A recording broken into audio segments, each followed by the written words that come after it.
Oke, Assalamualaikum warahmatullahi wabarakatuh. Selamat siang, Mas Hafiz. Terus ya, Oke, yang terima kasih banyak nih Mas Hafiz sudah menyempatkan waktunya dan sudah menjadi narasumber di usability testing ini. Nah, jadi aku sebagai moderator ini mau ngejelasin tujuan dari usability testing ini. Dan usability testing ini kan tujuannya tuh untuk ngetes website kita apakah berfungsi baik untuk user, terus abis itu mudah digunakan oleh user, dan juga apakah bisa digunakan sama orang-orang di luar sana, gitu sih. Oke, sebelumnya nih aku mau perkenalan terlebih dahulu ya Mas Hafiz ya. Perkenalkan, aku Nadia Maulida selaku moderator kali ini. Dan boleh dari Mas Hafiz perkenalkan dari nama lengkap, umur, pekerjaan, statusnya, jabatannya, terus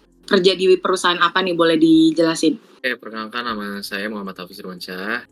Saat ini saya berusia 25 tahun. Jabatan saat ini Supervisor General Affair Facility Officer. Saya di perusahaan PT Era Jaya Swasembada Tbk. Which is perusahaan ini, Era Jaya ini biasa bergerak di pengadaan telekomunikasi. Biasanya kalau kalian tahu lebih ke iBox, Erafone, Samsung, yang berhubungan kayak gitulah. Oh ya, sebelumnya perkenalkan nama saya Rizky Akmal Rafif.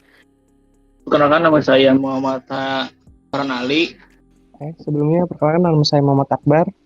Di sini ada evaluation test, jadi nanti ada tugas-tugas dan skenario yang Mas Akmal harus lakuin di aplikasinya. Nah sebelumnya ini ada note juga nih, diingetin lagi kalau Mas Akmal harus ngutarain pikiran Mas Akmal secara verbal dan terbuka gitu. Jadi jujur aja, kalau misalnya tiba-tiba kebingungan, bilang aja jujur. Nah, nanti kita bakal empati sama Mas Akmal di sini. Terus kalau misalnya, oh ternyata sesuai ekspektasi nih, oke ini kesini gitu. Jadi kayak ngobrol aja secara terbuka gitu, lewat mulut. Iya. Paham ya bagian sini? Paham. Selanjutnya Mas Ali boleh lihat dari share screen saya, yaitu di situ ada skenario pertama. Mas Ali boleh baca. Selanjutnya Mas Ali akan mengerjakan pada task pertama. Silakan Anda coba melakukan login ke aplikasi procurement supaya dapat masuk ke halaman berikutnya. Saya klik login ya.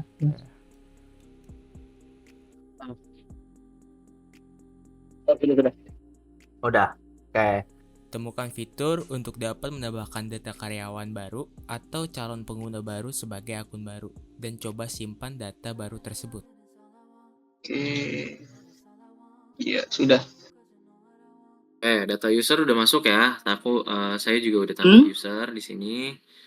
Masuk nama, terus password, nomor HP, email, divisi departemen, alamat. Ya, cukup kan? Data user cukup. Barang terjadi gudang telah menipis. Tugasnya adalah mengajukan permintaan pengenalan barang hingga status approval, dan penerima barang nyatakan telah sesuai.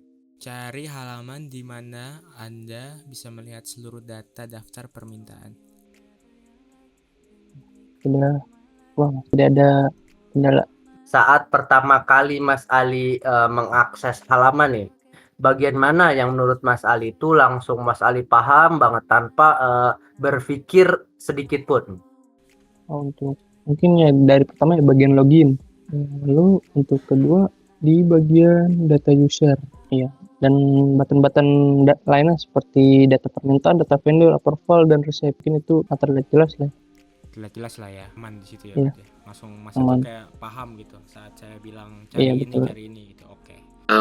Entrance-nya dulu ya, masuknya oke. Tadi gampang ya. Loginnya ya. Gampang. Ya loginnya gampang.